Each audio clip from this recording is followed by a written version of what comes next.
Dall'idea al progetto e alla sua totale realizzazione e al 100% made in Friuli l'impianto fotovoltaico, sorto a seguito del ripristino ambientale di un'ex cava di ghiaia, è inaugurato a Casa Nuova di Premariacco da Lino Mindolini con la figlia Raffaella e dal presidente della regione Renzo Tondo.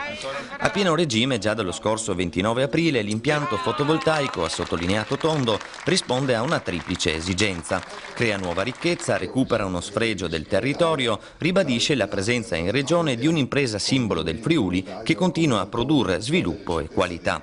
Il Presidente ha poi fotografato l'attuale realtà economica della Regione. Risultano ad esempio in aumento i traffici portuali e in incremento il traffico pesante lungo gli assi autostradali regionali, sono fermi i finanziamenti pubblici per la dilazione dei mutui che denotano come molte imprese hanno ripreso ad operare. Dall'altro lato però resta il problema della disoccupazione che viene a segnalare la continuità della crisi in atto.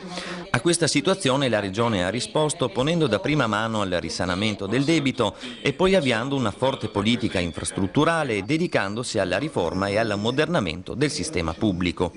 Con una potenza installata di 2 megawatt tra i più grandi in regione per una produzione annua di circa 2.265 milioni di kilowattora, l'impianto di Casanova di Premariacco è in grado di soddisfare l'esigenza di energia elettrica di una popolazione di 2.300 persone. Per ottenere questa potenza, all'interno di un'area di 5 ettari sono stati installati 8.705 pannelli fotovoltaici che occupano una superficie complessiva di circa 14.800 metri quadrati.